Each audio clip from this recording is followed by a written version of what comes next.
Hi అండి. అందరికీ నమస్కారం. Welcome to my channel. ఈ వీడియోలో ప్రభుత్వ పెన్షనర్ల సంబంధించి పెన్షన్ వాలిడేషన్ చట్టం అయితే తీసుకురావడం జరిగింది. మనందరికీ తెలిసిందే అండి. సో, ఈ సంవత్సరం మార్చిలో పెన్షన్ వాలిడేషన్ చట్టాన్ని రాజ్యసభలో అయితే ప్రవేశపెట్టడం జరిగింది. మరి ఈ చట్టంలో ఏమేమి ఉన్నాయి అంశాలనేది మనందరికీ తెలిసిందే. సో, పెన్షనర్స్‌కి ఎవరికైతే ఉంటుందో వారికి పే స్కేల్ అనేది అవన్నీ కూడా పెరగవు. ఇంకా ఎట్లుండేది అట్లే ఉంటదని చెప్పేసి ఈ చట్టం యొక్క ముఖ్య ఉద్దేశ్యంగా తీసుకురావడం, ప్రవేశపెట్టడం జరిగింది. కానీ ఇది దీనిపై పెన్షనర్ల పోరాటం అయితే జరుగుతున్నది.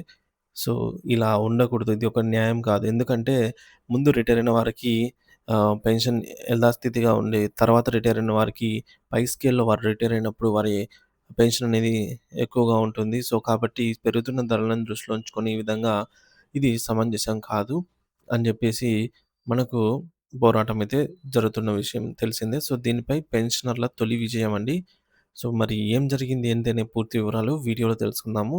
సో, ఆ తొలి విజయానికి గల కారణాలేంటి అవన్నీ కూడా. సో, వీడియోని ఎక్కడే గాని స్కిప్ చేయకుండా ఎండ్ వరకు చూసేయండి. అప్పుడే ఇన్ఫర్మేషన్ పూర్తిగా అర్థమవుతుంది.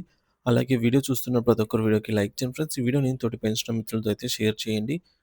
కొత్తగా మన ఛానెల్‌ని చూస్తున్నవారు ఇంకెవరైనా మన ఛానెల్‌ని సబ్స్క్రైబ్ చేసుకున్నట్లయితే వెంటనే మన ఛానెల్‌ని సబ్స్క్రైబ్ చేసుకోండి. సో, దీని ద్వారా నేను చేసే లేటెస్ట్ వీడియోస్ అన్నీ మీ వరకు రీచ్ అవుతాయి. ఫ్రెండ్స్, ఇది కేంద్ర ప్రభుత్వం ప్రవేశపెట్టిన బిల్లు కదా! అంటే కేంద్రం ఏదైతే ఆమోదిస్తుందో రాష్ట్రాలు వాటిని ఫాలో అవుతూ ఉంటాయి. కాబట్టి రాష్ట్ర ప్రభుత్వ పెన్షనర్స్‌కి కూడా ఈ యొక్క వార్త అనేది అప్డేట్ అనేది ముఖ్యమైనదే. ముఖ్యమైనదిగా పరిగణించవచ్చు. సో, ఒక విషయానికొచ్చినట్లయితే పెన్షనర్లకు శుభవార్త. సిమ్లా ట్రిబ్యునల్ సంచలన నిర్ణయం వాలిడేషన్ యాక్ట్ ప్రయోగానికైతే బ్రేక్ అయితే వేసిందండి. పెన్షన్‌లకు సంబంధించి కోర్టు కేసుల్లో ముఖ్యంగా 21వ తారీఖున జరిగిన పరిణామాలలో ఒక ము కీలకమైన మలుపు చోటు చేసుకుంది. సిమ్లా ట్రిబ్యునల్‌లో ఉన్నటువంటి 78.2% పెన్షన్ కేసు విచారణ సందర్భంగా జరిగినటువంటి ఆసక్తికరమైన మరియు పెన్షనర్లకు ఊరటనిచ్చే విషయాలను తెలుసుకుందాము. మొదటిది వాలిడేషన్ యాక్ట్. ప్రభుత్వం చెప్పింది ఒకటి, చేస్తుంది మరొకటి. 29 మార్చి 2025న భారత పార్లమెంట్‌లో ఆర్థిక బిల్లు ఆమోదం పొంది పెన్షన్ సవరణ చట్టం అమల్లోకి వచ్చింది. ఆ సమయంలో గౌరవ ఆర్థిక మంత్రి గారు పార్లమెంట్‌లో మాట్లాడుతూ, "ఈ చట్టాన్ని కేవలం నిర్వచనాలను సరిచేయడానికి మాత్రమే వాడుతాము. పెన్షనర్లకు వ్యతిరేకంగా దీన్ని ఎట్టి పరిస్థితుల్లోనూ వాడము. మీకు ఎటువంటి అనుమానాలు వద్దు" అని హామీ ఇచ్చారు. కానీ ఆశ్చర్యకరంగా గడిచిన 7 నెలల్లోనే ప్రభుత్వం ఈ చట్టాన్ని పెన్షనర్లకు వ్యతిరేకంగా 2 ప్రధాన కేసుల్లో ప్రయోగించింది. మొదటిది ఎస్-30 case. Senior IAS, IPS, IFS అధికారులను సంబంధించిన కేసండి. జూనియర్ల కంటే సీనియర్లకు పెన్షన్ తక్కువ వస్తున్న వస్తుంది అన్న ఈ కేసులో ఈ యాక్ట్‌ని వాడారనమాట. అంటే జనవరి 1, 2006 నుంచి. రెండవది బీఎస్ఎన్ఎల్ ఆహ్, 78.2 కేసు. సో, ఇప్పుడు మనం చర్చించుకున్నటువంటి కీలకమైన కేసు. అసలు ఏమిటి బీఎస్ఎన్ఎల్ 78.2 కేస్ అంటే చాలామంది ఇతర ప్రభుత్వ శాఖలు అంటే రైల్వే, పోస్టల్ తదితర ఉద్యోగులకు ఈ కేసు గురించి అవగాహన ఉండకపోవచ్చు.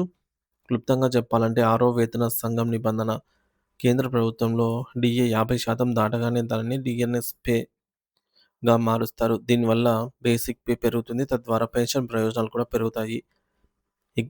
లెక్క ఇది. ఉదాహరణకు ఒక ఉద్యోగి యొక్క బేసిక్ పెన్షన్ రూ. 10,000 అనుకుందాము. పాత పద్ధతిలో 68.8% డీఏ ఉండేది. ఈ మొత్తం జీతం లో మొత్తం జీతంలో ఈ యొక్క అమౌంట్ అనేది 16 సో, డీఏతో కలిపి జీతం రూ. 16,880 అవుతుంది. అదే 50% డీఏని బేసిక్‌లో కలిపితే బేసిక్ అనేది 15,000 అవుతుంది. మిగిలిన 18.8% డీఏ కలిపితే మరింత జీ జీతం పెరుగుతుంది. అంటే సుమారు రూ. 940 లాభం. సో, ఈ యొక్క బెనిఫిట్‌ను ఉద్యోగులకు ఇచ్చారు కానీ పెన్షనర్ల విషయంలో వివక్ష చూపారు. 2013 తర్వాత రిటైర్ అయిన వారికి మాత్రమే 78.2 ఫిట్‌మెంట్ ఇస్తామని వారికి మాత్రమే ఫిట్‌మెంట్ ఇస్తామని, పాత వారికి ఫిట్‌మెంట్ ఇవ్వమని చెప్పారు. సో, దీనిని సవాల్ చేస్తూ పెన్షనర్లు కోర్టెక్కారన్నమాట. న్యాయ పోరాటం, కోర్టుల తీర్పులు, సిమ్లా క్యాట్ తీర్పు దాదాపుగా 7-8 ఏళ్ల క్రితమే పెన్షనర్లకు అనుకూలంగా తీర్పొచ్చింది. హైకోర్టు మరియు సుప్రీంకోర్టు డిపార్ట్మెంట్ ఆఫ్ ఆహ్, హైకోర్టుకు సంబంధించి సుప్రీంకోర్టు వెళ్ళినా గూడా పెన్షనర్లకే విజయం దక్కింది. పైగా తీర్పు అమలు చేయకపోతే ఈ మేరకు డీఓటీ సెక్రటరీ స్వయంగా కోర్టుకు హాజరు కావాలని సుప్రీంకోర్టు హెచ్చరించింది. సుప్రీంకోర్టు ఆగ్రహంతో డబ్బులు చెల్లించేశాం అని బీఎస్ఎన్ఎల్‌కు ఒక తప్పుడు పిటిషన్ అయితే వేసింది. కానీ పెన్షనర్లు మాకు అందలేదు అని వాదించడంతో అసలు డబ్బులు ఇచ్చారో లేదో తేల్చమని సుప్రీంకోర్టు మళ్ళీ సిమ్లా ట్రిబ్యునల్‌కు ఆదేశించింది. మరి తాజా పరిణామాలు ట్రైబ్యునల్‌లో ప్రభుత్వానికి షాక్ అయితే తగిలింది. ఇటీవల సిమ్లా ట్రైబ్యునల్‌లో జరిగిన వివాదంలో ప్రభుత్వం డీఓటీ కొత్త ఎత్తుగడ వేసింది. ప్రభుత్వ వాదన ఏంటంటే, మేము పార్లమెంట్‌లో వాలిడేషన్ యాక్ట్ తెచ్చాము. ఇది 1972 నుంచి రెస్పెక్టివ్‌గా అమలవుతుంది గత కాలం నుంచి.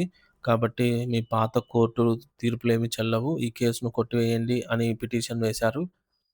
న్యాయమూర్తి సీరియస్. దీనిపై ట్రిబ్యునల్ జడ్జి గారు తీవ్రంగా స్పందించారు.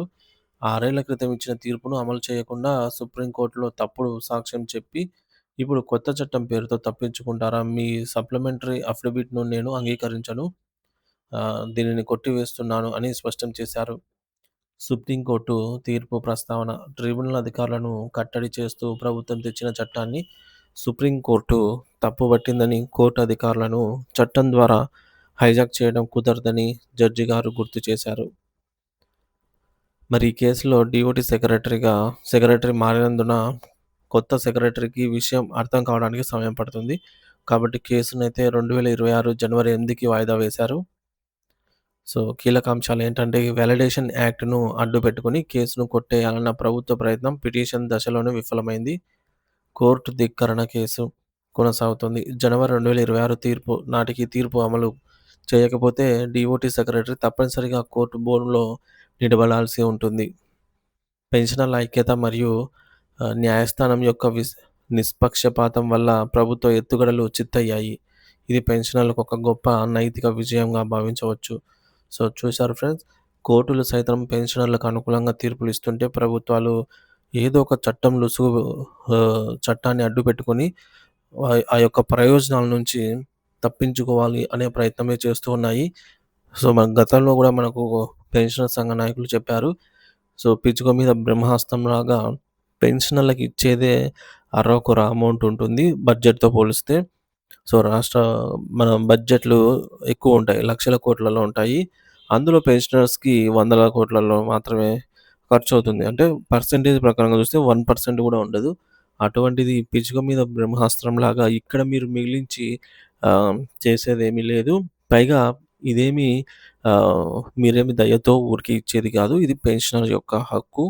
సో, కాబట్టి ఈ హక్కు తరతరాలుగా వస్తున్నటువంటి ఈ యొక్క తీర్పును ఎవరు కూడా ఏమి చేయలేరు. పెన్షనర్ యొక్క హక్కు. దాన్ని ప్రాథమిక హక్కు అంటాము. ఎవరు కూడా దీన్ని ఎట్టి పరిస్థితుల్లో ఆపకూడదని కోర్టులు తీర్పులు వస్తూ ఉన్నాయి. కానీ ప్రభుత్వాలు మాత్రము ఈ విధంగా మొత్తానికి మనకి ఈ యాక్ట్ మీద జనవరికి వాయిదా అయితే పడింది. సో, తదుపరి ఏమైతుంది, ఏమిటి అనే విషయాలను మనము ఈ యొక్క తీర్పు వెలువడిన వెంటనే వీడియో రూపంలో అయితే అందిస్తాను. ఇంకా ఎవరైనా మన ఛానెల్‌ని సబ్స్క్రైబ్ చేసుకోకపోతే వెంటనే సబ్స్క్రైబ్ చేసుకొని అప్డేట్స్ అయితే ఫాలో అవుతూ ఉండండి. Thank you for watching this video.